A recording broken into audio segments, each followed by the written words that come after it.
Hello, everybody, and welcome back to another episode of the Media Boat Podcast, your weekly rundown where we talk about movies, TV, music, and video games. Not necessarily in that order. My name is Mike. His name is Matt. My name is Matt. His name is Mike. Thank you for joining us today for the Media Boat Podcast, pre-Oscars edition. This is episode 476. Today Yes, is February the 27th, mere days before the Academy Awards take place on Sunday. But in the meantime, we have a show for you. We have a podcast. We're not just going to talk about the Oscars, though. We have all the rest of the regular show that we do for you to look forward to as well. But we are going to reverse the show and start with the movies because of the occasion. So, do you have anything to yes. say before we go in?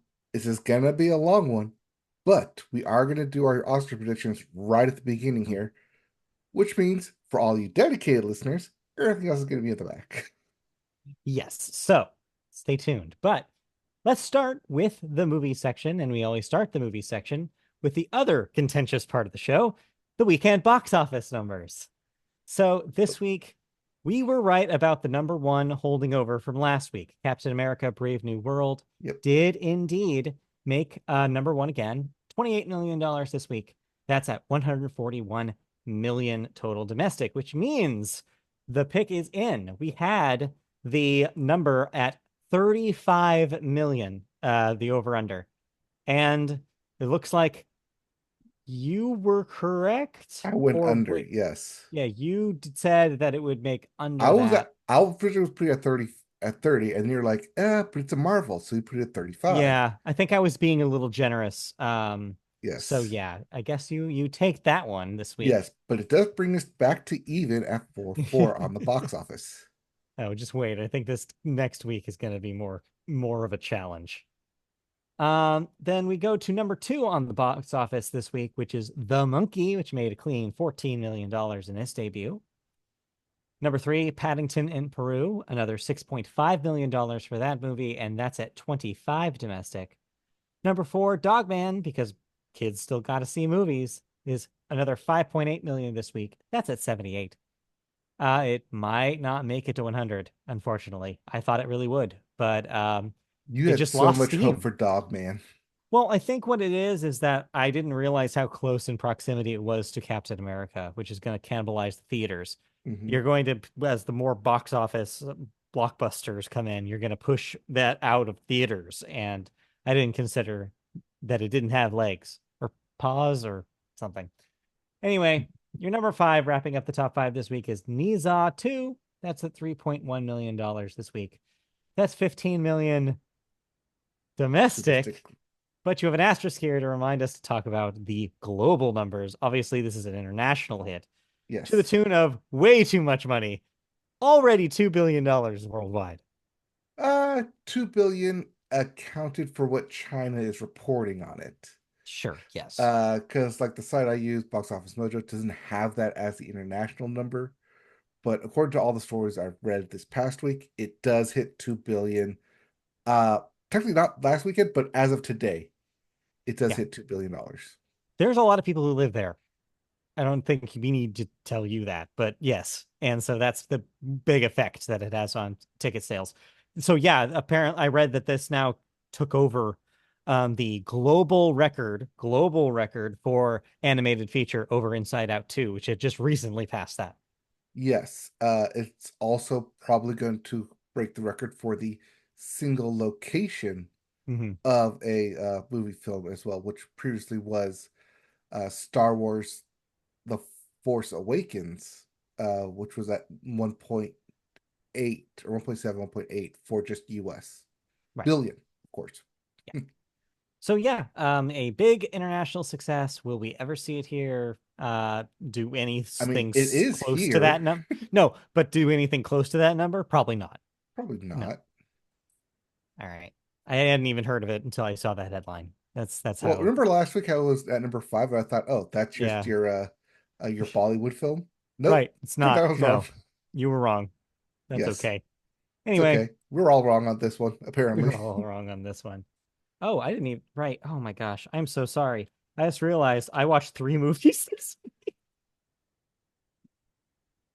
I had to type those in real quick. I totally forgot. I watched several of the Oscar films, and I'll be able to talk about them. Okay, well, while you're typing that up, let's take a look at what's coming up this weekend, and not a Yes. whole lot, because I have two films here, but even then, I haven't seen a whole lot of marketing for them. We have the animated film A Sloth Story, Yeah. starring Leslie Jones as a sloth, Sure. and then we have something called Last Breath, starring Woody Harrelson and Simu Liu. Yeah. Yeah, I want to believe it's like a submarine uh looks like deep sea divers story. Sure. Sure. Okay. But yeah, other than those Interesting. two, nothing of note Yeah. unless you're into action adventure animation, because Mobile Suit Gundam Qui X colon beginning will be appearing in theaters this weekend, which Okay. I don't know, might end up being your number one movie. That's gonna be a weird one, isn't it? Because yeah, there's two options here. It's either Captain America repeats at like what, 10? Or you get a surprise anime number one. Yes. Okay, you're up first. What do you think? You know what? Give me the Hail Mary. Surprise anime. Okay, that makes my job easy. I'll just say Captain America falls over, and then we can do the points by that. All right. So you want Cap then? Yeah, I'll take Cap. You'll take Gundam, and Yeah, we'll see who gets the point next week. That's probably easy. you, but We'll see. but hey, I like I will be shocked slash not shocked if Gundam I, actually hits it. I like the Hail Mary. I feel like you're gonna have a lot of Hail Marys on this podcast. That's the only way I'd beat you, or actually lose to you. Or lose very badly, which is Yeah. if you roll back the tape is usually what happens. Yes. All right, let's But move on. hey, I take my big swings just like Juan Soto. I just don't get paid like him. Yes. Yeah, you wish. All right, let's move into our story here. Of course, we don't need to tell you. The story is the Oscars. We're going to do two things. I'll talk about this story, which is basically a little preview, including some of the last minute awards that took place in the last week that may Mhm. affect the Oscar race. And then we'll go into our list of nominees to our predictions. So, first, let's start with a breakdown. The 97th Oscars will be hosted by Conan O'Brien and will air Sunday. Before that happens, we had the several of these existing awards that gave us some data to use. First up, Anora took Best Picture prizes at the Critics' Choice Awards, the PGA, and the DGA Awards. Conclave won the BAFTAs for Best Film and the SAG Awards Outstanding Cast. We'll get into deeply in a We'll minute get here. in that. Yeah, we'll deal with that later. Adrian Brody is currently the frontrunner for Best Actor, although it is notable that Timothée Chalamet won the SAG Award last weekend. That might come up. Demi Moore has all but clinched the win, earning her SAG Award for Best Actress, although Mikey Madison from Anora does have the BAFTA and the Indie Spirit wins. Supporting actors are the sure bet, though, this year, as we already knew. Kieran Culkin and Zoe Saldana winning respectively in their categories. Those are locks. Expect Sean Baker to be the best director, since he just won at the DGA. Nickel Boys took home the win in adapted screenplay at the WGA Awards, but that award has been given to Conclave literally everywhere else. Anora won screenplay, original that is, at the WGAs, and basically everywhere else, so maybe put an asterisk next to that one too. Animated feature, though, remains one of the most contentious categories of the year. It could go any direction. Disney, especially Pixar, has classically won this award the most times. The Wild Robot, though, has critical acclaim this year, as well as a push for DreamWorks recently. But Flow is the one that swept the Annies and also had the Golden Globe win. So this is definitely a three-way race. Yep. All right. That's just our basic breakdown, just giving you a real glimpse of like what's everything that's led up to the awards right Yes. now. We've got awards here, awards there, but we all know But what you all came here to listen to. That's us bicker endlessly about what's going to win. well, we can't do it endlessly this year, but we can do though is yes, let's go in order from the order that I have here. I'm not even sure if this is going to be telecast order. This is just where I grabbed. Okay. But yeah, let's start from the very top. All right. So we have at the very top is Best Actor. Yes. And as you mentioned, we have Adrian Brody, Timothée Chalamet, Coleman Domingo from Sing Sing, Riley Fiennes from Conclave, and Sebastian Stan from The Apprentice. Yes. Adrian Brody and Timothée Chalamet, pretty much neck and neck here. Mhm. Adrian Brody has pretty much won everything. I want to say it's the safe bet here to just go with Adrian Brody. Yes. And sorry, everyone else, Timothée Chalamet, you will win one eventually. Yeah. I do not be surprised if Ray Fiennes somehow sneaks in for a win here. But because it's not ranked choice for these Mhm. categories, I'm just going to put Adrian Brody. And I think I you will as agree. well.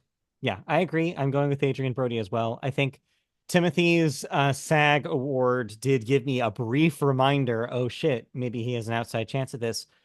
Even though actors are the biggest voting block, you're right. I do think that just the favoritism of Adrian Brody, he's also won before, which makes him a little bit of an easier bet here.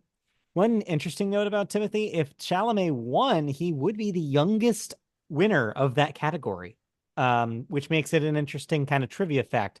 I don't know if that will sway Academy voters, but it's a chance. But yeah, Adrian Brody is probably the lock.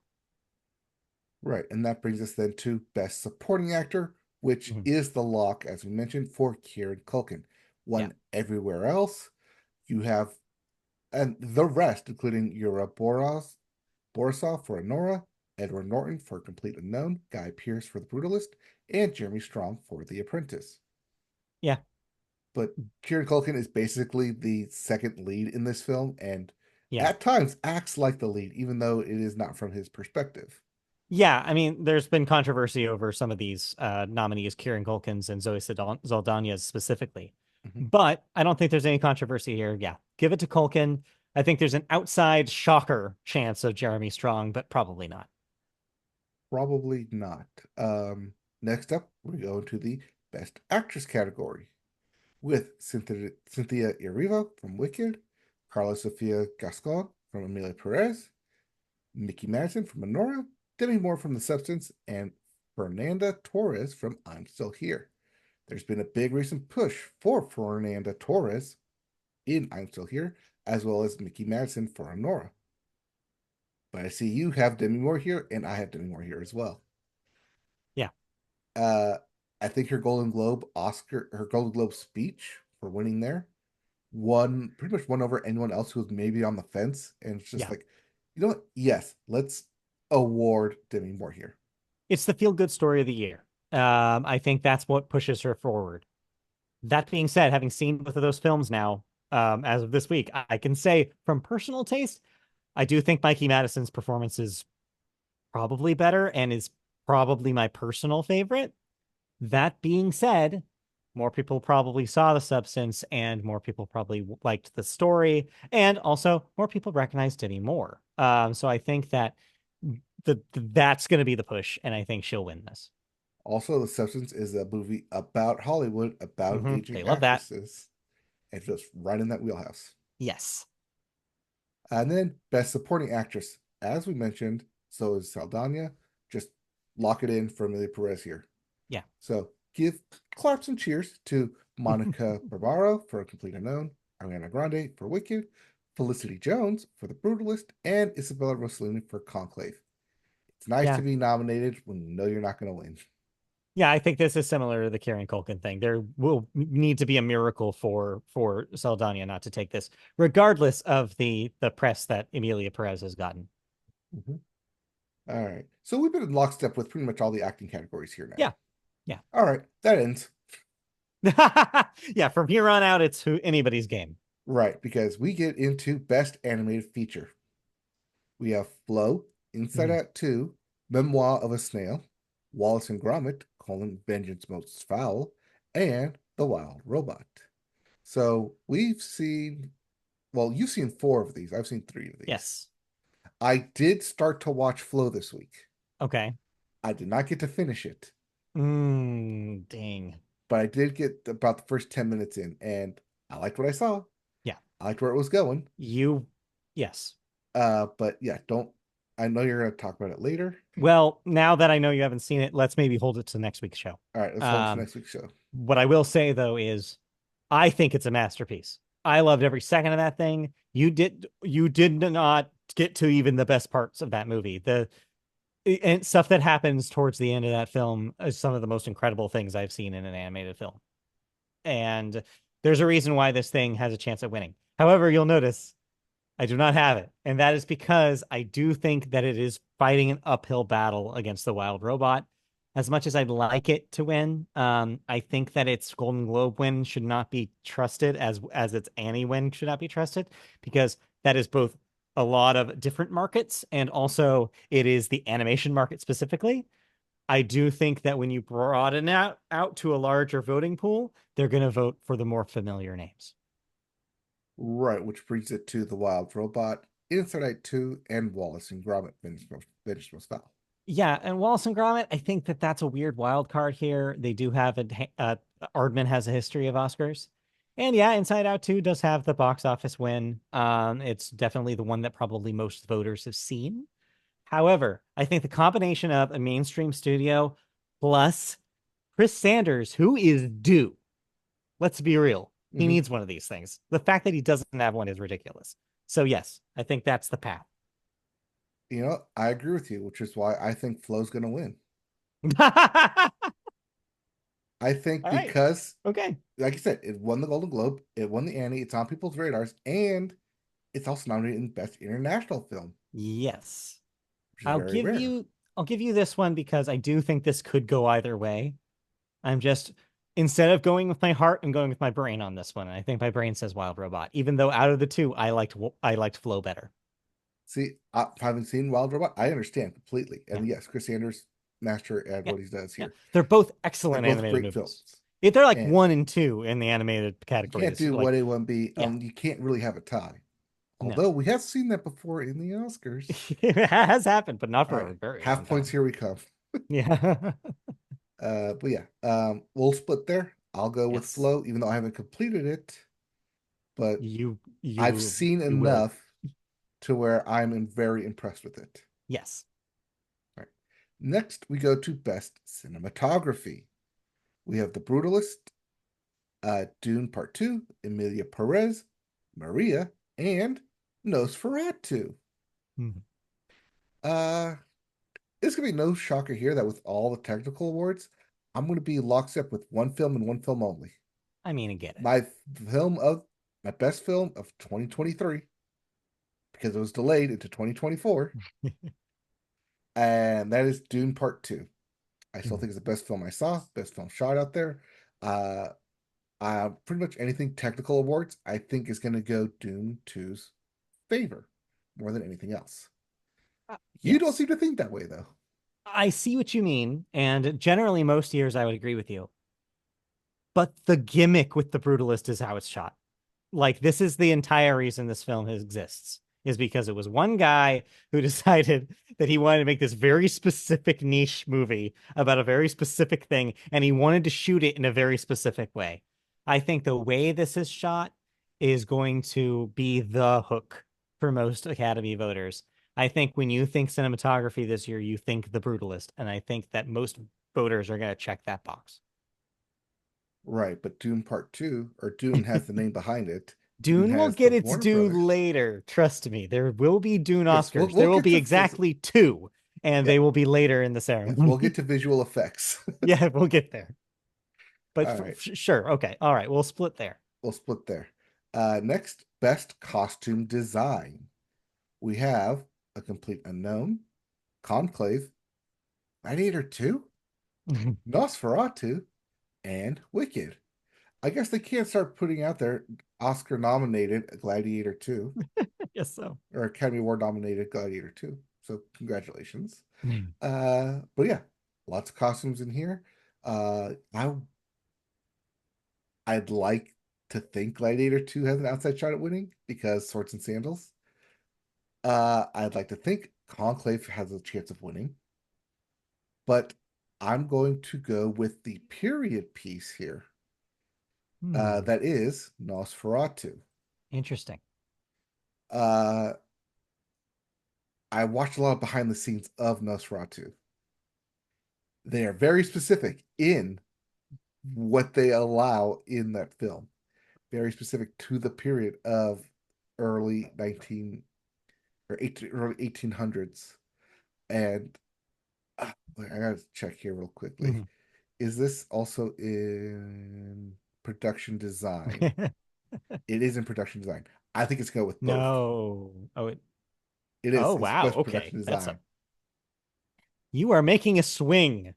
It's Nosferatu. Yes, I think most people are going to see Wicked and just going to check it off. I think Yes. most people are going to be like, "Why, yes, that was bright and colorful and very unique." Yeah. Yeah. But I think Nosferatu is the more correct choice. Interesting. Okay. Well, we're I'm split playing here. personal here, but yes, Yeah. if you want to go for a win, I think yes, probably That Wicked. is the point of this. No, it's not. All right, you If want to we go for were the point doing here? if we were doing our personal picks, this would be a very different list. This is, remember, we're trying to beat each other on predicting this correctly. Okay. Well, then if we're So gonna it's beat up to each other, you. all right, You let's can go. you play this however you want. I'm just telling you this is how I'm playing it. All right, I'm gonna go with Wicked then, because I yes, the crunched data. costumes of everywhere in Wicked is perfect. Yeah. I it's amazing what they did for reading it Yeah, from I there. mean, that's the thing. Is this because it's a category that is traditionally won by the bigger blockbuster films, not only because more people have seen them, but definitely it definitely helps. Hmm. And yeah, I think your big showcase of musical film and like all the, like you've said, all the like the colors and that fantastical setting. This is a guarantee, I think. Yep. Uh, just like the next guarantee here for best director. I think Sean Yeah. Baker's got it on lock, just like we mentioned in the story. He Yeah, we won the don't really need to. DGA. We don't need to go delve into this too, but Yeah, I uh, think this is the first time I'm going to say this, and I'm going to repeat this later in this list, but I think Anora is going to have a better night than you think. And I think this is going to be part of it, is that they're going to honor Sean Baker. Because yeah, I think it sticks out in a way that the other ones do not. I think the competitor here, the closest competitor is The Brutalist. mhm.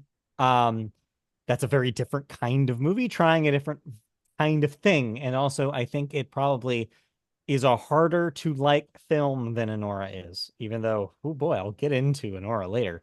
But yeah, I think that means that Sean Baker is, I think, the better choice.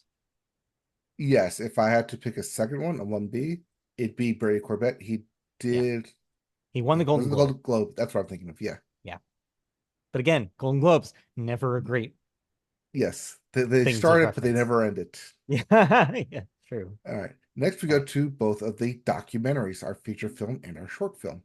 Yes. Feature film. There's only one on here that you need to know about, and that is the Ukraine War. Sorry, Porcelain War. So yeah, this is ultimately a two horse race, and unfortunately, they're both about wars. You have the Porcelain War, like you said, which is about the Ukraine War, and you also have, or more accurately, the Russian invasion of Ukraine. Let's call it what it is. Mhm. And then the other, which is No Other Land, which is about the Israeli occupation of Palestine. So these are probably either one could probably take this. However, knowing the academy and where their hearts lie, they're going to go the slightly less controversial choice. And I think Porcelain War will beat out No Other Land. Uh, I mean, sure. Yeah. I think it's going to be close, though. All right. Next, we have Best Documentary Short Film. I told you I did my research.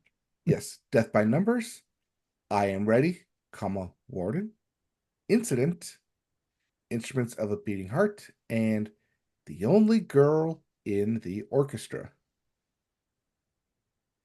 Let me Yeah, check this my is notes here. probably one of the toughest categories in the lineup. This can really go several ways. I ended up settling on the one that seemed like most people were talking about, which was The Only Girl in the Orchestra. But knowing not that much about its competitors, that's as much as I can say. Yeah, this is one usually we just go in lockstep, just pick one and go into. Right. Uh, I want to say Incidents, the other one I heard of, but yeah, The Only Girl in the Orchestra is, I think, Yeah. the one that's gonna win. Okay. All right, now we're gonna go to Best Editing. We have Anora, Brutalist, Conclave, Emilia Perez, and Wicked. Where'd my dune go? I don't have a locking dune here. Not here. All right, so tell me, Team Conclave, why should I pick this over the Brutalist? Because Nick Emerson has won this before. He's a classic pick for the editing Oscar, which makes him the favorite here. There are a couple of possible options here, though, that could go the other way. The Brutalist, another, like, just like I said in cinematography, this movie is doing a specific thing and the editing is part of that. But Anora is an interesting outside pick here because Sean Baker directed and edited it, and that means name recognition. And it also, and as one of the sources that I did research today put it, Oscar audiences love a multi hyphenate. So Mhm. there's possibility that Sean Baker could take it. However, I'm going with the safe pick here and going with Conclave.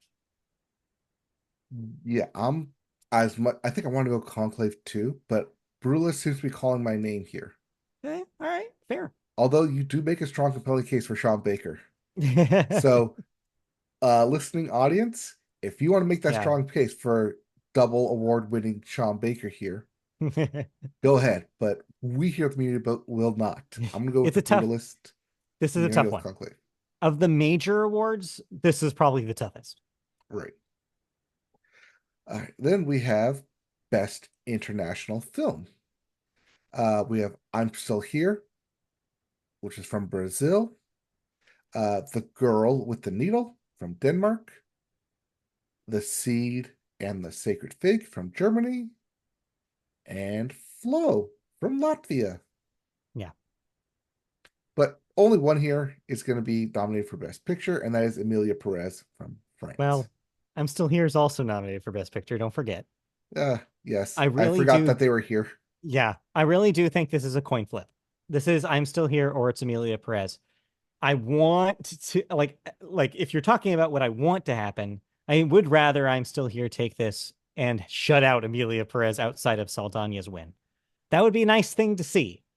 However, I don't think that's going to happen. I think international film is just one of those categories where the one that the people saw is going to win. And I just think more people know about Amelia Perez and it will take it. Well, I want to double down here with Flow. It's going to win the Okay. animated. It's going to win Best International. Big swing. Yep, here's my big swing. You're taking I a lot will. of those. I do take a lot of those. It's how you win these. You can play it safe all you want, but every now and then those big swings matter. We'll And see. Flow being nominated Best Animated Film, getting Yeah. all those awards. I think if it doesn't win in animation, it's got the chance to win here. People are gonna be like, I want to Yeah. award it, so I award it here because I don't want to give it to Amelia Perez. It's possible. I'll give you that. It is possible. You're saying there's a chance. All right. Next, makeup and hairstyling. We have A Different Man, Emilia Perez, Nosferatu, The Substance, and Wicked. Lots of different makeup here, lots of different styles. I'd like to go with Nosferatu. Okay. I'd like to put it there. Uh-huh. I'm gonna go with, however, A Different Man. Okay. This is the other Sebastian Stan film that came out. That's about disfiguration, but then coming out Right. as Yeah. normal, but seeing someone else who has your disfiguration just being normal. I think there's a Yeah. lot of different makeup techniques and stuff used in A Different Man. And yes, I'm really gonna put mainly putting it here because of the lack of budget and what they did with it. Similar to Yeah. how Dallas Buyers Club won its makeup and hairstyling, Hmm. because an article came out the weeks before saying how they pulled all that off on like a $500 Yeah. budget. Yeah. Same thing here. I think it's going to get the momentum and the surprise win. Yeah. I think that is a perfectly fair argument, and I will not be surprised if you're right. I think Christy is also with you. I think she's also going to pick a different man when she does her picks later. But I'm going with the substance here because I think that just like that a lot of what Demi Moore does in her performance is accentuated, let's say, by the incredible makeup in this film. This is a body horror film, capital B, capital H. And the Mm-hmm. fact that it's nominated here at all is a miracle. But I think that that means people actually are seeing it and seeing what it does. This film hinges on the ability of the makeup to be convincing and to be gross and to be stunning and to be as good as it is. If it loses this category, I think that that is absurd. That's my opinion. I think this film was made for this category in a lot of ways. So yeah. I think if it was just hairstyling, Wicked would probably get the Oscar here, but makeup and hairstyling. Yes. And yes, Yes. I get everything you're saying with the substance. Yes, it is a great body horror film. Uh, it's it's probably going to win, but Yeah. I'm here to take my big swings. Yes, you are. And here's the biggest swing of all: best Okay. original score. We have The Brutalist, Conclave, Emilia Perez, Wicked, The Wild Robot, and your surprise, upsetting winner coming into left field out of nowhere, Trent Reznor and Atticus Ross with Challengers. Unfortunately, it cannot be challengers. You have to pick something else. No, okay, if I have to pick something else, uh, I'm gonna go with Conclave. Okay. Here's where I start my Conclave stand. All right. Right, Sure. uh, I you have Brutalist here, but Mhm. I'm going with Conclave. I don't have Conclave yet on my list here, Yeah. even though we're gonna get to Best Picture in just a few short talks here. But we're gonna save that to the end. We're gonna circle back around to it Right. and save it for the very end. But yeah, Conclave, the tone, it sets the mood everywhere you go in that film. It Yeah. sets the tension. It pulls at you, even when no one's speaking. That score ruminates through you, through every room. It drives that film. Again, I think you're right. And I think that it has a chance. But everything that I read today, everybody was raving about the Brutalist score and how memorable it was and how much it builds the tone of that thing. Again, I have not seen it, but I'm going to trust the experts here and I'm going to go with the Brutalist. I can't boo you. That's a fair assessment. But I All will right. say, how dare you don't jump on the Conclave bandwagon. I wish I could because in a lot of these, it is my personal choice. Absolutely. All right. Ooh, that's interesting. The one I've got here says Wicked. That may be Hmm. that may be an outside. Oh, Steven Schwartz. That's why. Steven Schwartz is technically involved there. Yeah, it would be neat to see him win that, but I don't know. All right. Let's go then to the other side of score, which is song, best original song. We have El Mal from Emilia Perez. We have Mi Camino from Emilia Perez. We have The Journey from the Six Triple Eight. We have Like a Bird from Sing Sing. And we have Never Too Late from Elton John. Never Too Late. And I think the consensus here, from where I've seen, is going to be El Mal from Emilia Perez. Yeah, it seems like it's the one that most people have heard from that film. Even though there are two here, I do not think that they're going to cancel each other out. Mm-hmm. Also, I think it's just a weak year, honestly. There's not Yep. a big hit here. There's not something that exists outside of the movie bubble. Nothing really transferred out into the culture. And so I think that means it's a harder guess this year. However, if there's any category this that of this list that I wish I was wrong on, this is the one. I don't want Amelia Perez to win it, but you're right. It seems like it is the favorite going in. Do you think there's an outside chance that enough anti voters for Emilia Perez would just pick Elton John?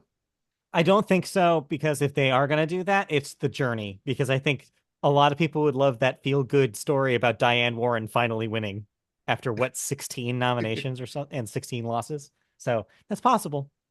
It's possible, but yeah, I think most people will just check off El Mal here. All right. So we will come back then to Best Picture, and we go jump down to Production Design. And here's where I have Yes. Nosferatu. Yeah. Going up against The Brutalist, Conclave, Dune 2, and Wicked. Like I said, production design, the art, the backgrounds, the settings, everything in that is as pure and accurate as it can be. Yeah. And yeah, Sure. set That's again directions. fair, and I get where you're coming from. But I'm saying playing safe with Wicked. I think that that movie is a spectacle, and spectacles only work with good production design. And also seeing again, speaking of back behind the scenes stuff, seeing some behind the scenes stuff with Wicked just seems like that was an insane undertaking, and I think people will appreciate that. All right, you play your safe game. Oh, I will. All right. Let's get into then the short films. The other two we already did documentary short earlier, but we have animated and live action short. Let's go with animated short film with Beautiful Men, In the Shadow of Cypress, Magic Candies, Wander to Yonder, and yeah, I hope I pronounced that correctly. Yeah, I think you did. All right. Uh, just because I think it's the one about food, I'm gonna go with Yuck. Yeah, that seems to be where I'm at. This is another one similar to the to was it documentary where I was basically like, this is just who knows? This could go several different ways. I saw several different ones of these being discussed about the same amount. Same thing for the next category. So this is another one of those. You just have to cross your fingers that you're right. Yep. Because with best live action short film, we have Aileen, Anuha, I'm Not a Robot, The Last Ranger, and The Man Who Could Not Remain Silent. Uh, I'm going to go with The Last Ranger because it's a story about poaching Mm-hmm. and preventing poachers. And Sure. that's what, and you were going with Nuha? Yeah, the only reason being is that that's the Netflix one, and so people have seen it. Okay. That's all I'm going off of. Otherwise, I don't know. Otherwise, it could very well be The Man Who Could Not Remain Silent. Yeah, that's probably my number two. Yep. All right. Well, we talked about best score. Now we have best sound. We have a complete. This used to be sound and sound mixing, or sound editing, sound mixing, but they were Mm-hmm. combined into sound. So we have A Complete Unknown, Dune Part 2, Emilia Perez, Wicked, and The Wild Robot. All right. So this is not score. It's not the soundtrack. This is everything surrounding everything else in here Mm-hmm. in the movie. Seeing as we both, as you went with Brutalist for the score, and I went with Conclave. And I can't go with Conclave here. I guess I'm gonna go with Dune Part 2 just because it's here. Yeah, I mean, the sound in the Dune movies is very key. I mean, when you have something in the plot specifically about how a voice sounds, it has to sound convincing. It has to sound a particular way. There's a lot of stuff happening, a lot of explosions, a lot of space age shit. If the sound does not work in Dune, Dune does not work, and I think that that wins it here. I think up until today, I was considering a complete unknown. This category does have a history of wins with music films, especially biopics about musicians. Yep. You need period accurate sounds for the instruments and the microphones. All of that had to be replicated. The film even has to replicate a very specific moment in music history perfectly. That is a hard thing to like to for an undertaking for a film to do, and it nails it. I think there's an outside chance a complete unknown wins this category. In fact, however, again, I am playing it safe and choosing Dune here. I think yes, you could easily go with A Complete Unknown because it Yeah. is a biopic. We've seen that done in the past. You are absolutely correct here. Uh, I just, my heart goes to Dune 2, Yeah. as it always does. And Speaking of Dune 2, best visual effects. Yeah, not a conversation. This is Dune. Yes, this is Dune. I mean, you could talk about Alien Romulus, Better Man, which is The the Planet of the monkey Apes movies one. have won this category before. I just think nothing can pass Dune this year. Yep, Kingdom of the Planet of the Apes and Wicked. But when you got Dune in here, you vote for Dune. Yeah. Now we come to your favorite part of the Oscar Yes. ceremony, the screenplays. Yes. All right. We have adapted screenplay for A Complete Unknown, Conclave, Emilia Perez, Nickel Boys, and Sing Sing. And here we go. Team Conclave with the win. Yes. I think that script is economical. I think it moves quickly. I think it's funny. It's clever. It's smart. It has twists. It's everything you want from an adapted screenplay. I think even if, from what I heard, even people who had read the book were surprised by some of the choices that the script makes. And I think that's a good thing, not a bad thing. There's an outside chance, I think, here that Nickel Boys could maybe, this might be the one Mhm. award it can take. I believe it did win the The WGA, WGA, yes, as we said, but only because Conclave was somehow not not nominated in included. adapted screenplay. Right. So yeah, I think it's Conclave here. I think it has the bona fides to win this. Yep. I'm in lockstep. I agree with you. And then we have best original screenplay, where we have Sean Baker for Anora, Brady Corbett and Moniz Fastfold for The Brutalist, Jesse Eisenberg for Real Pain, uh, Mortis Binder and Tim Felbaum for September 5, and Coralie Fargay for The Substance. Mhm. If Anora's won all the other original scores, I don't want to give it to Anora. You haven't even seen it. Eh, yes, but I don't know. Just okay. I'll put Anora just because we're playing to win here. Hey, I yeah, you think can do Brutalist has whatever an you want. outside. I think the Brutalist has an outside chance here to get Um, it. I see where you're coming from, but I think this is not a strong category for it. Honestly, I think its competitor here. I think Anora will win, but I think its competitor is really a real pain. I think Jesse Eisenberg's script is what makes that film work, besides Kieran Culkin, and I think that it has a strong chance. However, it has not been winning. Hmm. Like you said, Anora has been taking this award. I think it'd be really interesting if The Substance took this because that would be a really left field choice for the Academy to make. And I think it's possible. It's not out of the realm of possibility, but it's Anora. It's Anora. The script is a truly a original script in almost every possible way you can be. And yeah, I think it wins. All right, and that leaves the big prize here.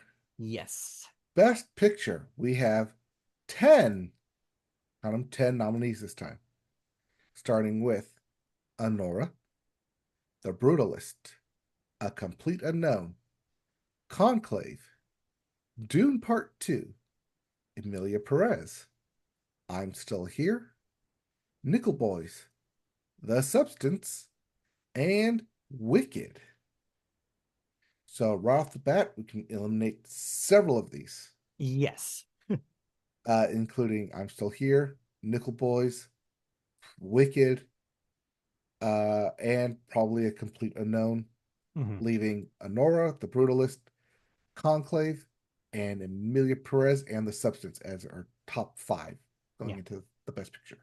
If we're doing press elimination, let's continue because I think you can probably eliminate The Substance. I think as much momentum as it has, I think it's still too weird for a win here, and I think that takes it out of the conversation.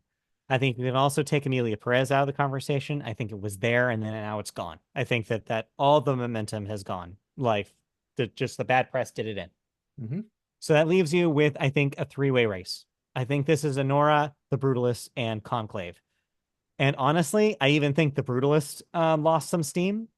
To me, this is a two-horse race. And also to me, I think this is a coin flip.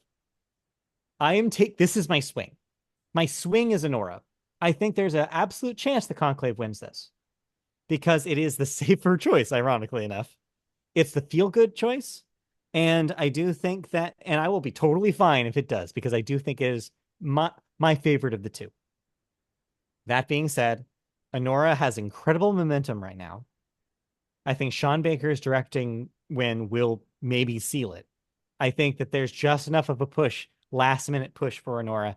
It could easily win this. And that's why I'm going with it, because I think that there's enough of a push. Also, I think it's the riskier choice, the artsier choice, and I think the more modern choice than Conclave, even though I enjoyed Conclave more. Uh, Back in October, when I saw this on a whim on my Yes. birthday, I came out there and was like, yo, you gotta see Conclave. And you were It's right. really good. It is Mhm. that good. Yeah. And we've been on, at least I've been on Team Conclave ever since. Even when it came out on Peacock, I was telling you, it's on Peacock now. You gotta watch Conclave. You have no excuses now.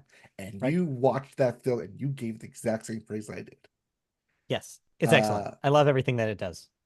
the last time I felt this passionately about a film coming out of it was Everything Everywhere All at Once. Right. I want to watch that in March of the year. Yeah. And you were And wrong about that one, but you're right about this one.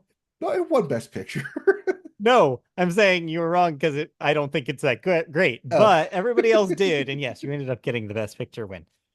But this time I am in lockstep with you. I agree with Conclave. I think it should win best picture. Should, though, is not will. And that's yes. why I'm going with Anora, because again, it's a coin flip, but I think one side is a little more weighted right now. And I'm going to take that momentum into Sunday. So to sum it all up, if you really believe in Anora, this could Mhm. literally be Sean Baker's night where he wins Yes. Best Picture, Best Director, Best Editing, Best Original Screenplay. I think he picks up 3 out of 4 of those. I do not think he wins editing, but yes, otherwise I think you're right. It could be a huge night for him. Star Uh, making turn. yes, for Sean Baker. Too bad he's not in any of the acting categories. Right. But there you go. All right, Those are predictions. that's our predictions. Those are our list. So are you locked in? Because you technically do have tomorrow. Oh no, I am choosing to be locked, but I'm if locked in. These you are have time. my picks. These are my Okay. live picks here. All right. So it Then means between our race here, it's gonna be decided between, as it seems to always be, best yes. animated feature film. Yes. Seems to be the case with us. I don't know why, but Yep. Uh then we also have best cinematography, where we're different. Uh Film editing, international film, makeup and hairstyling, original score, mhm. production design, live action short film, and best picture. Yes. Oh crap, I wasn't counting that. How many was that? I don't know. But what I will say is we'll do what we did, what we've done, I believe, the last 2 years, which is best picture is the tiebreaker. Yep. So if we end up having the same amount of wins, the last award will call it. So we'll Yep. see. Nine. I got nine, including best picture, where Okay. we are That's separate here. almost half of the award. So we're actually pretty split this year, considering.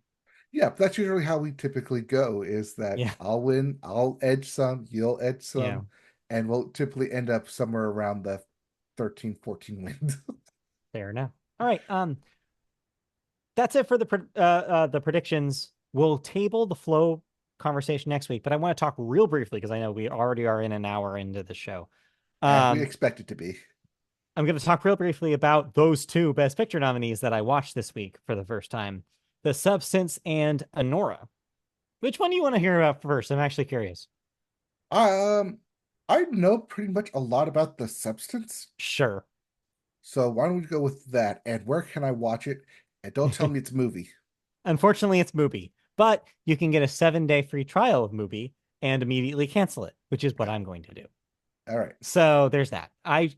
So what I will say about the substance is yeah, I thought I also had a pretty firm grasp of what this was. I've talked to several different people about kind of where like this is on the like drama to pure horror spectrum. I thought it was more towards the drama side. Oh boy, I was wrong. This is a body horror movie. Like I said earlier, capital B, capital H. Know that going in because I was maybe I think people downplayed the horror aspect of this film to me before I actually saw it. I'm not necessarily someone who gets squeamish with that kind of thing. I wasn't like physically going to throw up or anything, but I was definitely uncomfortable. And by the end of this film, I was asking myself, why did I choose to watch this? This was a real struggle for me. That being said, I understand why people like it. I think it is definitely a creative tour de force. I think it is a spectacle like a lot of films don't have the balls to be. It is looks insane. It sounds insane. Insane things happen in it. Every time you think you've seen the grossest, most crazy thing you've seen in the film, it one-ups itself. And it keeps doing it the entire 2 hours and 20 minutes of its runtime. It never stops being bizarre. It never stops being creative, even when it is dealing with themes that are fairly familiar. This is ultimately a very feminist film about body image and what that means. It hammers those points over and over and over again. It is just a sledgehammer against your skull with how much it wants you to be reminded with what the themes of this film are. It does not hold back. But I don't think that's a bad thing because over the top is its language. It is the most over the top thing, and it wants you to see, like, it wants you to remind you of that every 5 minutes, and it does that. But yeah, Demi Moore's performance absolutely deserves the Oscar. I think it is incredible what she does in this thing, miles beyond what most movies need from an actor, and she delivers on every aspect of it. Also, Margaret Qualley, underrated here. I think she's doing almost as much as Demi Moore is, especially in the third act of this thing. She is almost just as incredible. And yeah, I think she was not on my radar before. I just was like, oh, Jack Antonoff's girlfriend or wife, I guess they're married. But now I understand the hype and I bought in. It's like, yeah, she's something special too. I think that this is both of these leads are really, really acting their asses off here, sometimes literally. But yes, just know that it is gross. Be aware how gross this movie is. All right, on a scale from like puking to Cronenberg, how far does it go? It's like an 8.5 out of 10 on the Cronenberg scale. All right. It is very informed and inspired by his works. Let's just put it that way. Okay. That's what you're Like I getting said, into. I've seen enough to know where it goes and Mhm. how grotesque it can become. Yes. But Yes. okay, so uh for the not Werewolf in London, but Teen Wolf, body M- transformation. Way worse. Way worse. Yeah. Okay. That is a movie that I think it was rated PG when it originally released. Right, This but people still is freaked out at Teen Wolf. right. This is way more graphic with some All of the right. stuff that happens here. And it can be small and large. It's like the big body horror stuff you're probably imagining is in this film, but so is the very small body horror stuff that might catch you off guard. So if you're somebody who is queasy about day-to-day things that could happen to you, that's in here too. Ooh. It's not all fantastical. Okay. So be warned.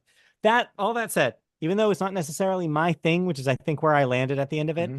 I didn't love it. I didn't love the experience that I had. However, I get why people love it and I understand it fully and I appreciate and respect that it exists. You love the message, not the journey. Yeah, I think some people like thrill rides, some people don't. I am not a thrill ride person. All right. But if you are a thrill ride person, the Yes. substance on Yes. movie. Yes, it's there. All right. But what's not there, or I think what's Yeah. not there, is Anora. So I chased the substance with Anora. I thought, oh, I'll walk them back to back because surely Anora is going to be a palate cleanser after the substance. Well, I wasn't exactly right. There are very different movies, I will say. There's no body horror in Anora. Well, there's a couple of gross things, but it's not that level of gross. It is a very different movie trying to do a very different thing. But that's the thing about Anora is that it's different and it's creative and it feels very original and it feels very fresh. But at the end of it, I had the same feeling as I did with the substance, which was, yes, but did I actually like what I just saw, what was just in front of me? Or is it just a respect thing. Yeah, the Anora is not the film I thought it was. All the trailers and everything I had read about it going into it, I knew it was about this young woman, and I knew that she was kind of in the world of sex work. I knew that she worked at a strip club, and I knew that there was maybe some other stuff going on in her professional life as well. And I knew that the setup was that she meets a guy through this, a younger dude, and he turns out to be rich, and they go on an adventure.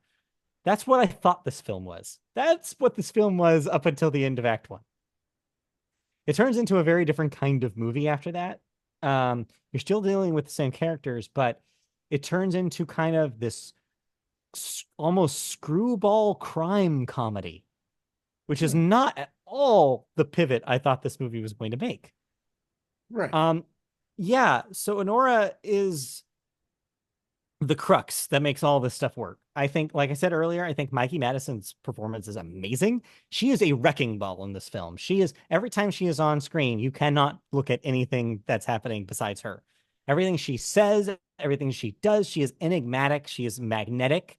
She is just such a tour de force in this thing. I just am amazed with her talent. Like just how I said with Margaret Qualley as a name to watch, Mikey Madison is a force of nature to watch. Like this thing is going to be a star making turn for her, whether or not she wins Best Actress, which she probably won't. But I think it's a better performance than Demi Moore, and I think a lot of people will probably agree. But what I will say is that she is so much of the focus of this film that I think the rest of it may be harder to, and that's kind of where I landed on it. Um, the kind of this ain't it. The act two and into act three of this movie just feel like it's a little all over the place and chaotic, but I think that's on purpose. I think Sean Baker is trying to keep you a little at sea and a little confused, and a little chaos is good for the script because I think that it creates the vibe that the film is going for. It's a very young feeling movie. It feels very, I was telling Christy, I think this is the first movie I've seen where I feel like there's a generational shift happening. I am not sure what Sean Baker's age is, but the vibe of this film is giving, even the way I was going to say it was very Zoomer, but it's giving Gen Z. Like that's the vibe of this thing. It's very young. It's very energetic. It's very cavalier with its subject. The script also has moments where I have to remind myself, oh, that's how and again, I'm aging myself here, but Hmm. that's how the young people talk, huh? Isn't it? That is the vibe of this thing. It's very young, but I think that's a good thing for it. It made me feel a little ambivalent about the story that was being told. And there were definitely a lot of moments where I was like, okay, this isn't my thing. But again, I really respect what it's doing. I think it's directed extremely well. I think there's a reason why Sean Baker is going to win that Best Director trophy. Yeah, I think that the cast is wonderful. I think that the pace is crazy. The editing is fantastic. The vibes are just off the chart. It is, but the chaos is maybe going to be a little too much for people. The script is going to be a little too much for people, I think, even though it's very good. And yeah, I think by the end of it, it is almost just as exhausting as the substance in a lot of ways, but in a completely different angle. And its ending is fascinating. One caveat, though, after all that I definitely want to mention. It unfortunately does not have the advantage of the substance when it comes to its treatment of feminist issues. You have a main character that is a sex worker. And for the most part, the script is very empathetic towards Anora and the kind of work she does. But it does occasionally uh, fall onto the crutch of a lot of films like this of maybe thinking too much and focusing too much on the character's sexuality and maybe letting that being the whole story. I'm not going to say that it's the entire story here. I think the ending of the film is interesting because it does kind of prop up the fact that there is more to this character. There's a three-dimensionality, and I think a lot of the script is doing that work. But I do think that you are going to have people coming into this and being at the end of it being like, okay, well, this character sure was the story was sure very focused on her sexuality. There's a lot of sex in this movie, and some of it probably feels a little unnecessary. And that's, I think, going to divide people. But all that said, I get it. I respect it. It is quite a movie and it is quite a ride. All right. So it sounds like completely out of left field from what I was expecting this to be, because Yes. I think I saw like the first trailer and it like winning like the Palme d'Or Yeah. cans like shortly after I watched Past Lives, also from A24. So I was like, Mhm. oh, it's kind of the same thing. Young love talking. Just And I think that's why it's being marketed that way because it doesn't want you to know the twists. mhm. And I think that, and yeah, I genuinely were surprised by what it ended up becoming. And I do think probably it's a better film because of it. I think if it was that kind of fluffy thing that it was marketed as, I think it would be a very different movie with a very different message. Also, a lot of Russian. And as somebody who has not Russian, but has spent spent some of my 20s engaged with a culture of a lot of Eastern European 20 somethings. A lot of this felt very familiar. I think you will recognize it too. The But good that and the may be bad. just a personal, that may just be a personal between the two of us. I don't know if that will resonate as much for everybody else. There's a lot of 20 something people talking in Eastern European accents Okay. and vaping and smoking and drinking, gambling. Anyway, Sometimes you just resonate with the film a little bit more than most people. yeah, there's a lot of that. Anyway, but All yeah, right. I liked Anora, but I didn't love it. But just enough to make you want to vote for Best Picture for it. Yeah, I'm convinced. All right. Well, we have our picks in. We have Hmm. your thoughts from Anora and the substance, and we will see who wins next week. Yes. But before we do that, let's blaze through television. I'll do the television stuff and cancellation renewals, and then you'll take it for Sports Corner. Yes, I will. All right, let's start with television news, where we have a little bit of a crossover story with movies. The biggest movie story that wasn't about the Oscars this week was about Lucasfilm, as the everyone's favorite Star Wars fans' favorite executive is no longer at the company. Kathleen Kennedy, the longtime president of Lucasfilm, is expected to step down by the end of 2025. She intends to retire after her current contract ends. However, this initial report is seen as pure speculation, quote unquote, and said nothing has been decided. Kennedy joined Lucasfilm in 2012 as a co chair alongside Star Wars creator George Lucas. Shortly after, Lucas exited his post as Disney acquired the company for $4 billion dollars, and Kennedy was elevated to president. In the years since Rise of Skywalker made $1 billion dollars at the box office, Lucasfilm has announced several Star Wars projects by such filmmakers as James Mangold, Charmin Obaid Chinoy, Taika Waititi, and Donald Glover, but none of those have come to fruition yet. Meanwhile, new takes on the space opera series from Wonder Woman director Patty Jenkins, Marvel producer Kevin Feige, The Last Jedi director Ryan Johnson, and Game of Thrones creators David Benioff and D.B. Weiss were all shelved for various reasons. The Mandalorian and Grogu, a continuation of the Disney Plus series about the helmet wearing bounty hunter played by Pedro Pascal, is set for theatrical release in 2026, while X Men alum Simon Kinberg is reportedly developing a new Star Wars trilogy, but for how long? So there you go. And this does mean that by the time Kathleen Kennedy exits Lucasfilm, the next film under The Mandalorian Grogu will not, I mean, it will have her as a credit, but she will not be the president going out and promoting it, Right. which means everyone's favorite TV creative, Dave Filoni, who has hands all over The Mandalorian Grogu, could step in and be the new creative head of Yeah. Lucasfilm. I think that's best case scenario here because he's somebody that the fans respect. And that just unfortunately was never the case for Kathleen Kennedy. She Mhm. came in at the wrong time, and I think there was already kind of, negative feelings about the sequel trilogy, and it just rode deeper and deeper in as people got frustrated with how she was running the franchise. Not of any fault of herself. I think she made some smart decisions during that tenure. It's just that internet fans are going to internet fan, and of course they're going to dogpile on somebody who just happens to be a woman. Well, I think she had too much of a high from The Force Awakens, and ultimately could never reach that same high in box office, in Yeah, critics, in anything past that until The Mandalorian on Disney Plus, because Dave Filoni, and the other side of that coin, Jon Favreau, who could also be considered Lucasfilm at this Hmm. time, um, came in and basically said, "There's lots more stories to tell. Let us tell it."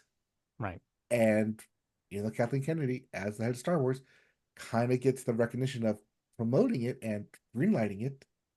I think all the fans know and all the critics know the true success goes to Dave Filoni and Jon Favreau for it. Yeah. Yes, she's been in there for since 2012.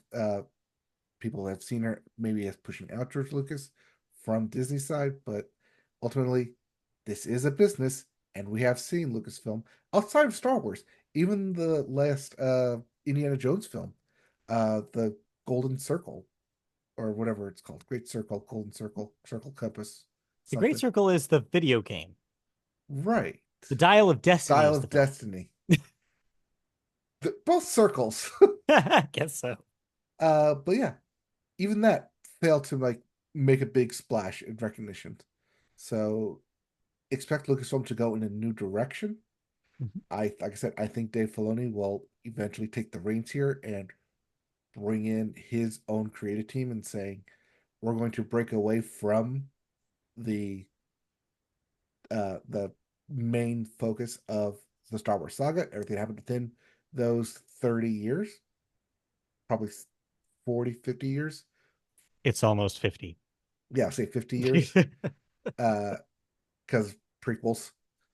And basically set it in a same galaxy, far, far away, but different time. And that will open up the door for more possibilities, maybe even bring back some of the characters, like Patty Jenkins, Kevin Feige's stuff, and Yeah. maybe even having a unified front like Marvel had with Kevin Feige in its first saga over Yeah. here for Lucasfilm. At least Yeah. that's the overall like big brain like hope Right. that this all happens. Yeah, this is all a big if, but yes, it makes sense where Disney's at to try to at least have a semblance of a plan because they have Mhm. not had that in the last like decade, it feels. And yeah, getting back, pressing the reset button a little bit on the franchises might be the right move. Yeah, and if you think Kathleen Kennedy's just gonna like step aside on her own free will, this has a heavy hand that Disney's saying we don't like it what's been happening the past couple of years. it feels like a combination to me. It feels like the studio wanted to get somebody else in that seat, and also she wanted out. I Mhm. think both of those things can happen at the same time. Yes. Yeah. Anyway, all right, that's it for television news. Let's do some rapid fire cancellations because there's a lot going on. Cancellations, renewals. Well, what am I no longer watching? You're no Well, longer watching The C Sticky. What? I would say CBS knows what you're watching. Yeah, CBS. We'll get there. But first, Prime Video has canceled The Sticky. After one season. It's a comedy heist of maple syrup proportions. I don't like the name though. Ugh. Miss Scarlet on PBS is getting a sixth season. Hollywood Squares, the reboot, on CBS will get a second season. As will, okay, CBS Hour, let's go. NCIS Sydney will get a third season. Wait, so NCIS Origins will get a second season. NCIS Regular Type will get a 23rd season. Fire Country will get a fourth season. Ghosts will get a sixth season. Elsbeth will get a third season. Georgie and Mandy's First Marriage will get a second season. And Tracker will get a third season. yeah, so that's 9 shows all getting renewed by CBS, and more or less it's their weekly lineup come next season. Yes. And then you get the rest, including Paradise, one of your favorites from this year, getting a second season on Hulu. That will actually end next week, so I will Mhm. talk about it. Well, actually, I will write up before I talk about it, probably. Cool. All right. The Quiz with Balls will get a second season on Fox. So Summer far, Kay replacement show. Farrow is still scheduled to return. Yeah. Next up, Doc will get a second season on Fox as well. Next Level Chef will get two more seasons, which will bring it to 6 on Fox.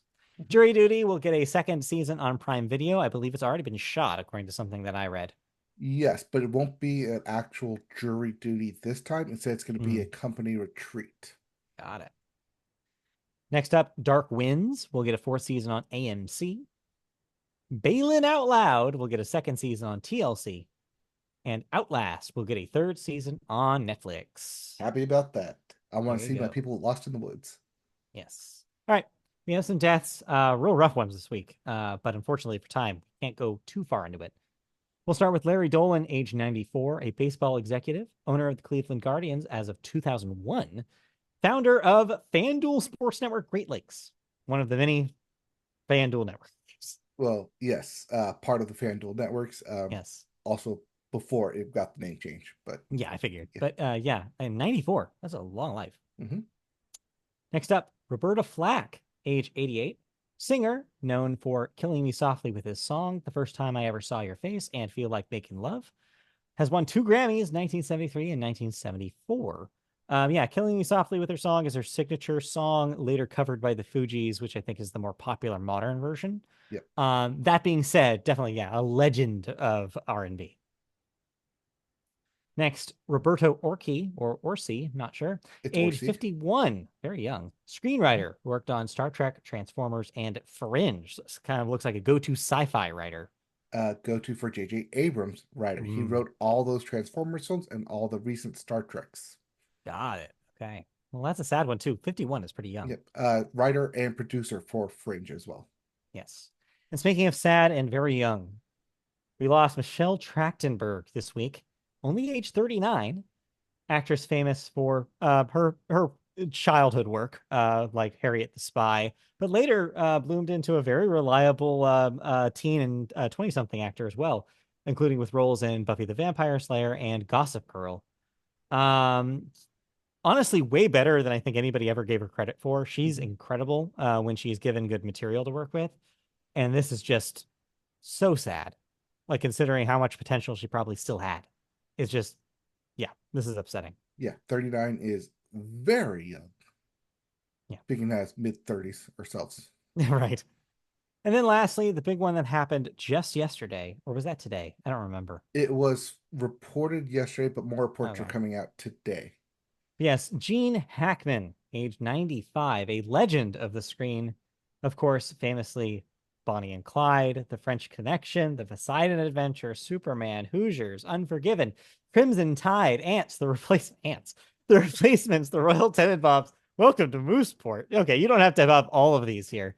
And of Well, those course, were one his final films. yes, and of course, who won Oscars in 1972 and 1993. A legend of legends, and definitely will be missed. Very memorable actor. Your okay, not your dad's favorite actor anymore. Your grandpa's favorite actor Yeah. now. But yeah, the original Lex Luthor, all those Superman, Christopher Reeve Superman films. But if you haven't seen Hoosiers, one, you're not a sports fan. Two, go Go take the see time and go Hoosiers. watch Hoosiers. Yeah, It's incredible. Or go watch the replacements because it's hilarious. there you And go watch John Favreau in the replacements. go. Speaking of John Favreau, wow, full Yes. circle. And speaking of sports, let's take it on into sports. Yes. Because as with the replacements about the NFL, the combine is here. Today we have the defensive linemen and linebackers. Tomorrow we're gonna have some tight ends and receivers going on. But the big day of the quarterbacks and the running backs will be this upcoming weekend as the NFL Combine in Indianapolis takes place. You can watch it all on NFL Network. You can watch it on NFL Plus. But this will be the first or one of the last stomping grounds before individual pro days as we make our way to the NFL draft. Now that the rookies are out, let's talk about some actual college players with March Yes. Madness once again just around the corner. This weekend and next weekend, we'll get some college championships crowned for basketball for both men's and women's basketball, where Selection Sunday on March 16th for both men's and women's basketball will take place, and we'll know who is in. Yes. Get your But brackets. yep, but we also have brackets being busted as Canada beat the US 3-2 in overtime to Yeah. win the Four Nations face off. And that was last Thursday. And what a game it was. Can't believe it's been a week to talk about it, but damn. Like that really revitalized like hockey fans, hockey enthusiasts, and just gets people itching for more international hockey, which will be Yeah. coming next year because of the Olympics.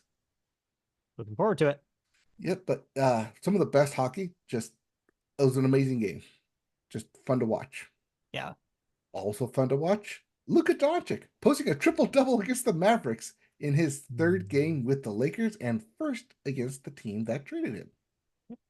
Basically, just come out saying, like, I am still the best. Triple double on your former team. Yeah, that'll do it. Uh, and lastly, in sports news, MLB spring training. It is here.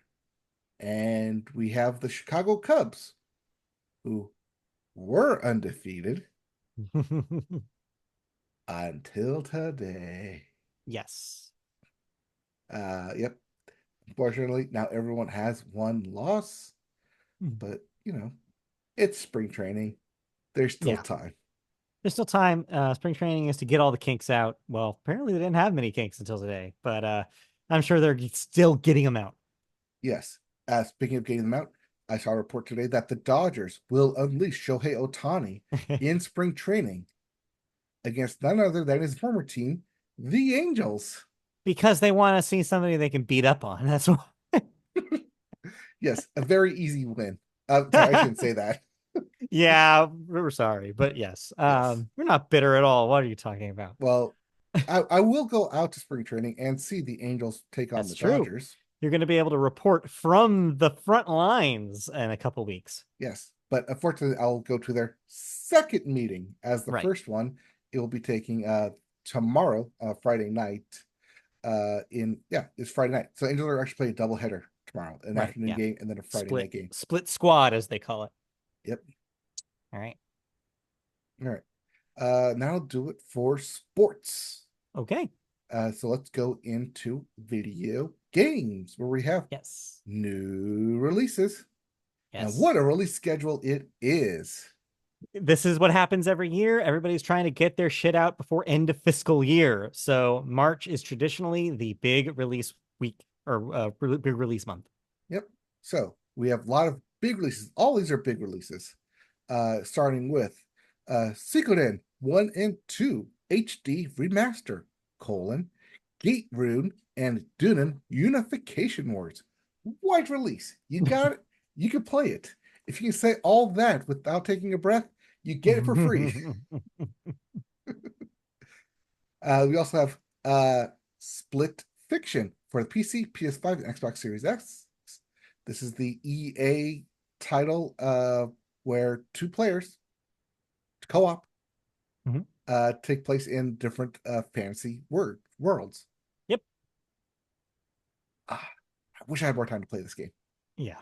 Actually, I might, because we'll talk about a game that I just finished. We also have Frag Punk for the PC, PS5, and Xbox Series X. Knights in Tights Spaces for the PC. Everhood 2 for the PC and the Switch. Carmen Sandiego, a 2025 reboot. Wide release. You got it. You can play it. All right. Now for the actual big releases, where you see all the other titles going to. We have 2 Point Museum for PC, PS5, and Xbox Series X. Another 2 Point adventure. We have Age of Mythology, Retold for the PC, PS5. And then we got the big AAA headers here. Konami brings us Yu-Gi-Oh! Early Days Collection for the PC and the Switch. I think you're the only one who calls that a heavy hitter. Probably. This is 14 different games from 1998 to 2004. Wow.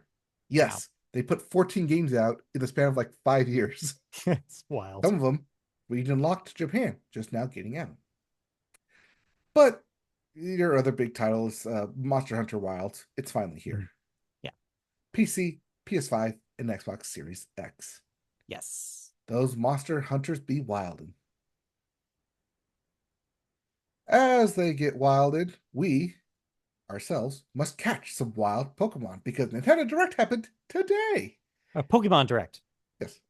Nintendo. Did I say Nintendo Direct? You said Nintendo. Okay, this was a Pokemon Center Direct where we got a bunch of new information, Mhm. including a brand new Pokemon Coliseum game. I'll adjust that a little bit. It's Is not it? Pokemon Coliseum. Pokemon Coliseum is notable because it had a whole single player mode. Yes, No, but you're not wrong. This is definitely a new game in the lineage of Pokemon Stadium that's and what Pokemon Battle Revolution. that's what they Except, stadium. Yes, this is yes, Pokemon Champions, where the yes, P is a big P for Pokemon.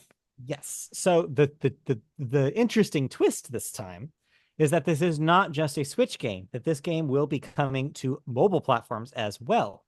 This seems to be the first thing I thought of when they put this out in the trailer. I was like, oh, this is a solution for the competitive scene, isn't it? Hmm. It's a one size fits all. This is the platform. This is what we're running battles on. We're going to make adjustments very easily. We don't have to put in, like, we don't have to wait for DLC for our main games to put in new features. We can just have this app that we're constantly updating that is probably going to be free to play.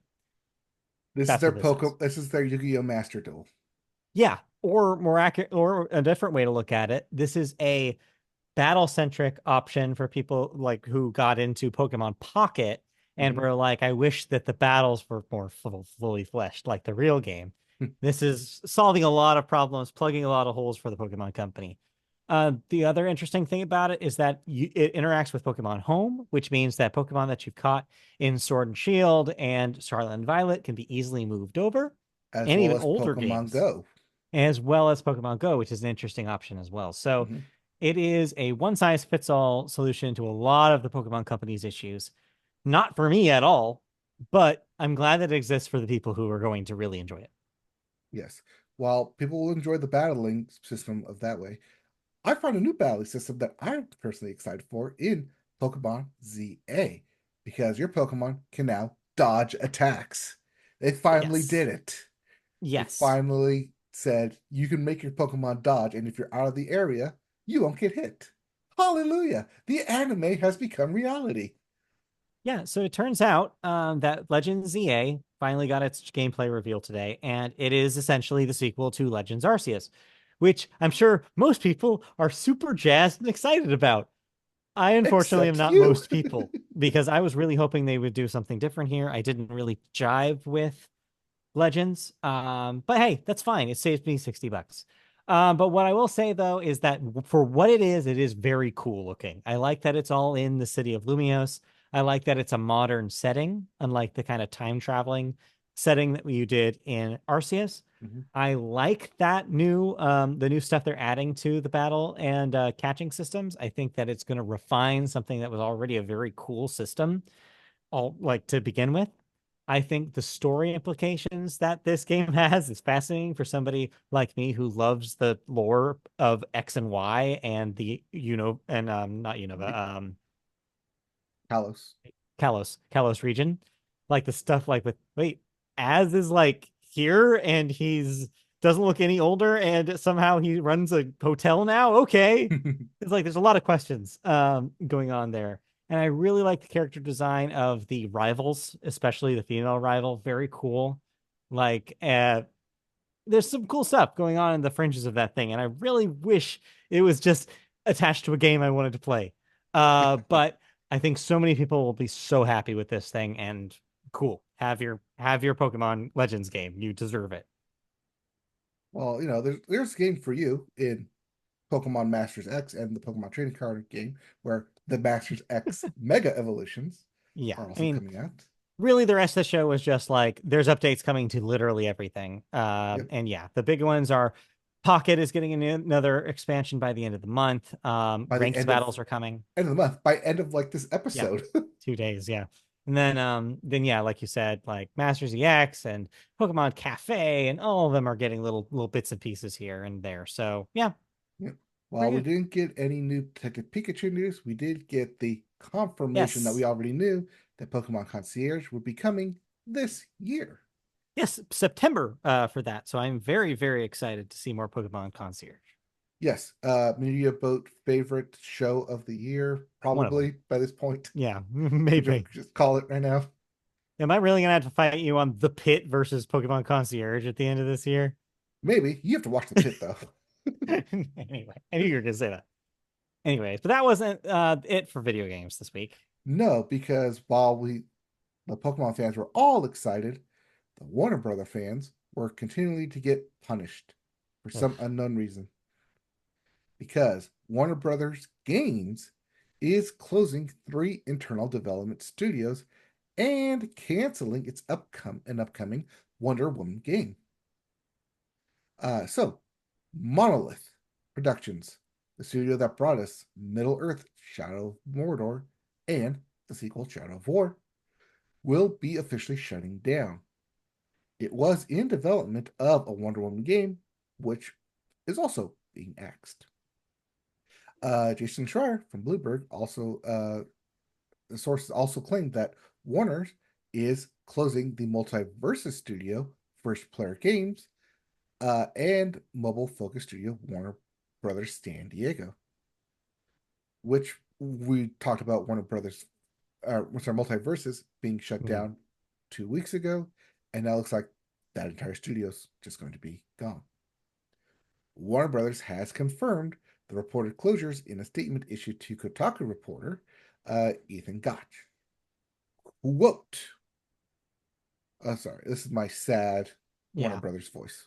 Quote, we have had to make some very difficult decisions to structure our development studios and investments around building the best games possible with our key franchises. None of this Wonder Woman key franchise, none of Mm. this Middle Earth key franchises. No, we're talking about the key franchises of Harry Potter and Mortal Kombat and DC and the very key franchise of Game of Thrones, he said. Yeah.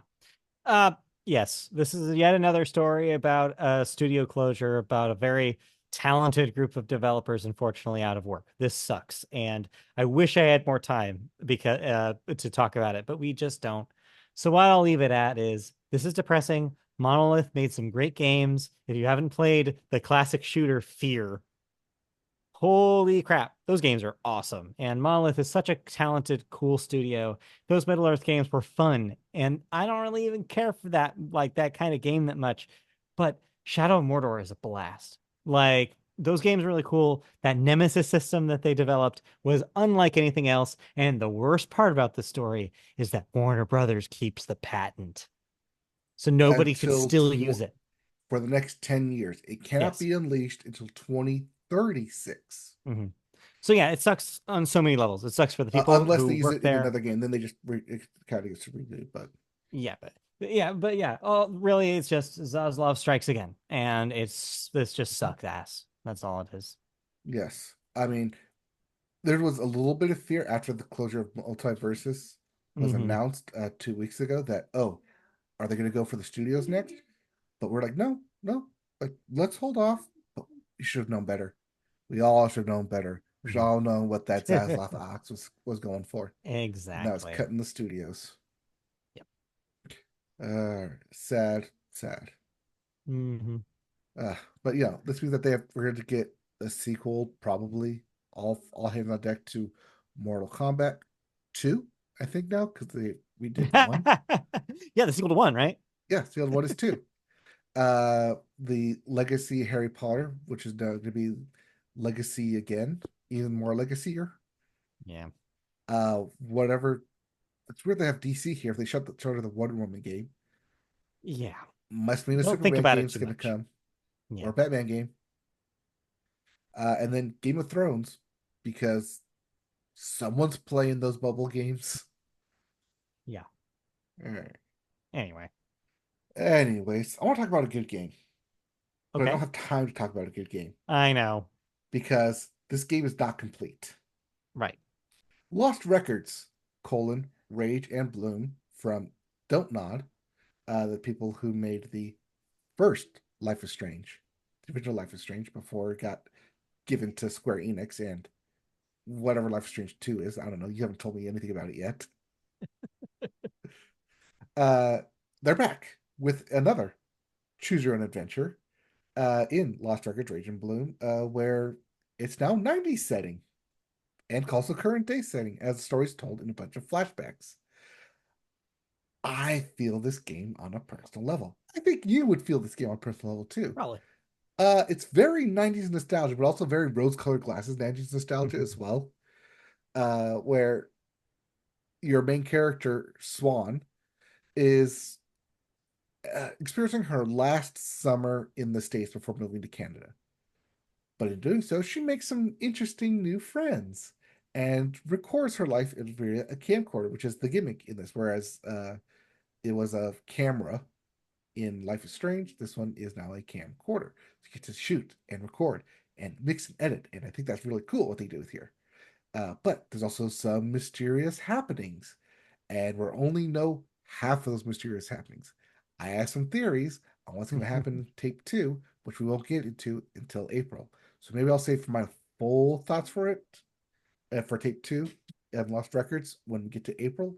But I will have my thoughts on tape one up here at the Media Boat website, MediaBoatPodcast.com, later this weekend. Cool. Yeah, I'll put those up. I'm really looking forward to seeing what you think about it. Definitely a game that if I had the time and money, I would definitely get into. But what I've been playing is just more Avowed because Avowed is just eating up my video game schedule. Oh, and also Balatro is on Game Pass now. So if you've been dodging it, they came for you. Well, I'm sorry. Lost Records Rage and Blue is on PlayStation Right. Extra. Extra and premium, I believe. Yep. Yep. Which is the update will be a free update if you have the extra account. Indeed. All right. All right. That brings us then to the music section. We start the music section with the Billboard. Start the Billboard with the Hot 100. And still hot on the top is Kendrick Lamar with number one, Luther by Kendrick Lamar and SZA. At Yeah. two, Not Like Us by Kendrick Lamar. At three, Die With a Smile by Lady Gaga and Bruno Mars. But then at four, TV Off by Kendrick Lamar featuring Lefty Gunplay. And then at five, Squabble Up by Kendrick Lamar. Once Yeah. again, four were on the top five. Yeah, Not Like Us and Luther just basically swapped. It was actually funny when I was writing like this down. I had Luther stuck in my head actually when I was typing it, so I was like, "Well, this is convenient." Yeah. So, yeah, As for your Billboard 200, your albums chart, at number one is not Kendrick Lamar. no, It's Some Sexy Songs for You by Party Next Door and Drake. this is the Drake record. I don't know why Party Next Door is being pushed in front here. It is technically a collaborative thing, but this is a Drake record. Let's be real. All right, so how long until Drake sues Party Next Door for name Who placement? knows? At two, Short and Sweet by Sabrina Carpenter. Then at three is Kendrick Lamar with GMX. At four is SZA with SOS. And rounding out your top five, Debbie Tirar Mas Fotos by Bad Bunny. Yep. If you didn't like any of those albums, we have new releases, starting with Pinball Wanderer by Andy Bell, The Sky, the Earth, and All Between by Architects, Off with Her Head by Banks, Microtonic by BD Yermer. Bedroom. Uh, there's also Nothing by Darkside. Not that Darkside. Billboard Heart by Deep Sea Diver. Temporary by Everything is Recorded. Alter Ego by Lisa. Yes, that Lisa. Yeah.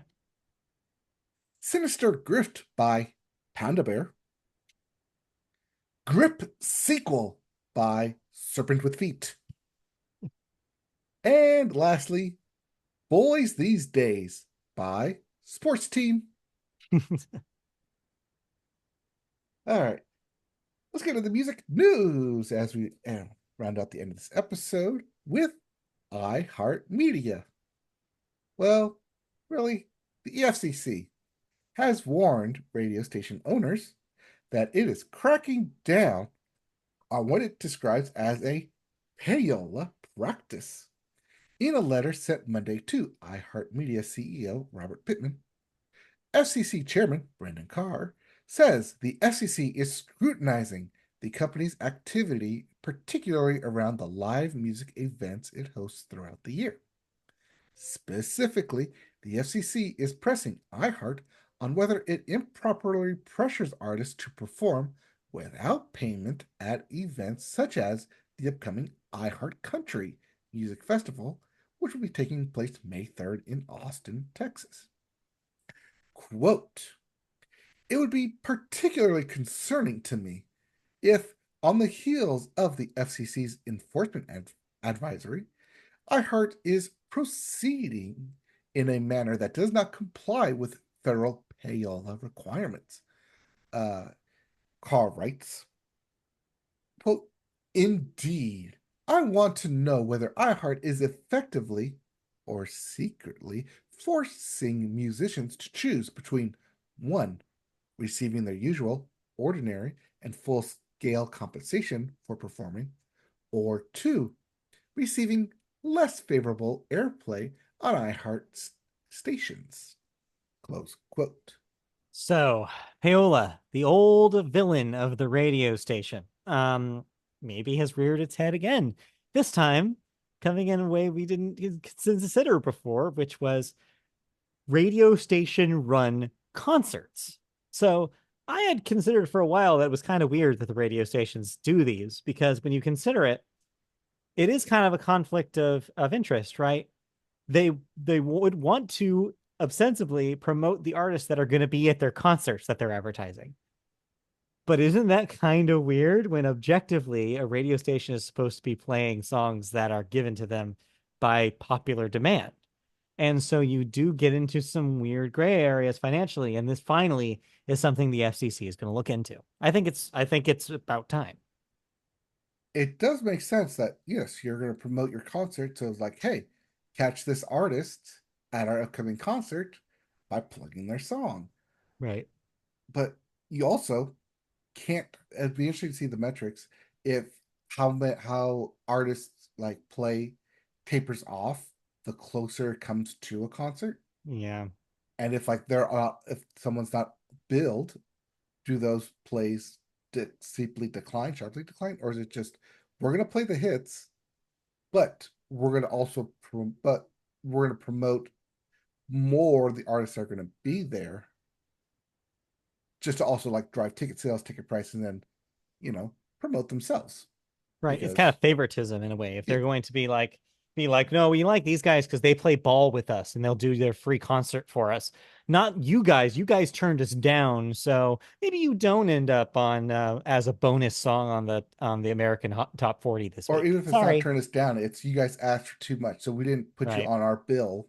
So Yeah. by proxy, we're not going to play you as often. So yeah, it's an interesting case. It could lead to some possible changes about how radio stations like iHeart stations are able to run these events. It could be interesting. Yes, but here's the big thing that kind of puts a wrench in this is that people stream music now. Yeah. Yeah. You don't see Spotify, maybe Spotify does. I don't know. Spotify putting on concerts. You don't see Not yet. Tidal putting on concerts. So why is iHeartMedia being singled out here? Because they are the biggest conglomerate of media Yes. and iHeart here. It's definitely a numbers game. They've got the biggest audience, and so they're going for that. Also, payola rules apply to radio stations, not streaming companies. Mhm. That's a whole nother can of worms that I'm sure that they're not ready to open up. Right. Drake is trying to open that up. Right? Yeah, he's got another other litigation happening. All right. All right, Yeah. But I'll yeah, do it. we'll see what the FCC administration does, if anything, at this Yeah. point, uh, later this year. But yeah, Yes. other than that, plug for iHeart Country, Austin, May 3rd. No, you don't have to go to that. We're not telling you to go to that. Don't go to that. You're right, But because that they're not will, paying us to promote that. yes. But that will do it for the music section, and that'll do it for the Media Boat podcast this week. Yes, a long episode. Yes. Thank you Thank for you for joining sticking us. with us. And we'll be back next week. I will be back next week. I'll be doing a solo show that will be our wrap up post Oscars episode, as well as whatever else we got to talk about, or I have to talk about, I guess. In the meantime, you can find us all over the internet. If you want to listen to us in podcast form, just search Media Boat Podcast on any podcast service that you subscribe to. If you want to find us in video form, we're on YouTube. Search YouTube for Media Boat Podcast to find our channel there. Like, subscribe, and comment. You can also find us on social media on Blue Sky by searching Media Boat Podcast there. And you can email us if you have questions, comments, feedback about the show, anything at all at mediaboatpodcast@gmail.com. That'll do it. We'll be back next week. I'll be back next week. Have fun in sunny Phoenix, Arizona, Peppy, and Tempe, wherever in Arizona you end up. come on, what do your hat Um, say? and yes, and we'll be back with Yep, another show very yep. soon. You'll be back with more news, more thoughts, and one of us. Yes. All right, All bye. right. See ya.